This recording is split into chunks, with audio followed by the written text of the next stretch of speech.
They underestimated her the moment she stepped onto the training grounds, a quiet woman with steady eyes and a calm posture, so unlike the loud and swaggering recruits around her. Some smirked, others whispered, a few rolled their eyes as if her presence were nothing more than a mistake in paperwork. But when the warning alarm blared across the base that morning, and real danger crept into a place meant only for practice, Lieutenant Elena Maren would show a strength none of them were prepared to witness. Before I tell you what happened next, tell me in the comments where you're re-watching from.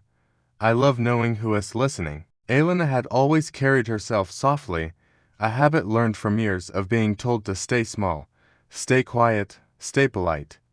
But inside her lived a storm, the memory of her father's final words before he deployed for the last time. Strength isn't loud, Elena, it's steady. Those words guided her through the Navy, through nights of doubt, through moments when even she questioned whether her gentleness made her unfit for such a world. That morning, as dust from the scorching desert wind swirled around the field, a group of male cadets circled her like restless dogs. They weren't cruel, just arrogant. They thought teasing her made them stronger. When she struggled to lift a heavy crate during drills, their murmurs floated on the hot air. Too weak. She won't last a week. Who let her in? But Elena didn't react. She simply adjusted her grip, breathed through the sting in her palm, and kept working. That quiet resilience irritated them more than if she had shouted back. Because she didn't break, she didn't fold, and somewhere deep inside, they felt unsettled by her calm.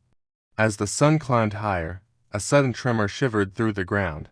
Everyone froze. Another tremor followed, heavier, metallic, wrong.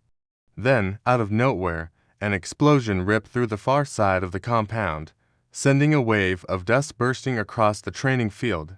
Screams followed, sharp and panicked. It wasn't a drill. A transport vehicle had overturned near the armory, trapping two engineers beneath twisted steel. Flames licked the ground around it, creeping dangerously close to the fuel line. Every second counted. For a moment, no one knew what to do. Even the cadets who mocked Elena minutes earlier stood frozen, eyes wide, breath caught in their throats. The world tilted. Fear, confusion, heat, and chaos blending together in the rising smoke. But Elena moved. She ran toward the wreckage with a speed that stunned the crowd. Her thoughts were sharp, clean, balanced. Get there, assess, act. Her boots struck the ground with a rhythm that cut through panic. When she reached the burning vehicle, the heat hit her like a wall. The metal moaned under pressure. One of the trapped engineers was crying out for help. The other lay frighteningly still. Elena dropped to her knees and pressed her palms against the blistering steel. It seared her skin instantly, but she didn't pull away. Behind her, the cadets hesitated, torn between fear and pride. One whispered, "She's insane." Another, "She's going to die." But then, almost like a tide gathering its strength, they moved. Elena shouted instructions, her voice steady, commanding in a way none of them had heard before. They listened, they obeyed, and together, with coordinated force, they pushed against the crushed frame.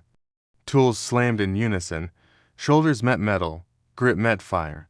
The fuel line hissed dangerously. Flames roared, a wall of heat washed over them.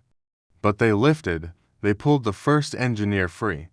Then the second. The moment the last man was carried to safety, the vehicle erupted into a violent blaze behind them. The cadets stumbled back in awe, chests heaving, faces streaked with sweat and soot. And in the middle of the chaos stood Elena, burnt hands trembling, eyes shining, not with pride, but with relief. For the first time since she arrived at the base, the crowd didn't whisper, they didn't mock, they didn't doubt. They simply stared at her, stunned by the truth. Her strength had never needed to be loud to be real. Later, as medics treated the rescued engineers, the commanding officer approached her. "Lieutenant," he said quietly, "you didn't just save 2 men today. You reminded this base what courage actually looks like." Elena only nodded. She had no need to boast. She had proven something deeper, that gentleness and power were not enemies, but allies. because true strength is often quiet, steady, waiting for the moment it's needed most. And that day under the burning sun, the woman they once underestimated became the one they would never forget. If this story moved you, share your thoughts in the comments, and don't forget to subscribe for more powerful stories just like this one.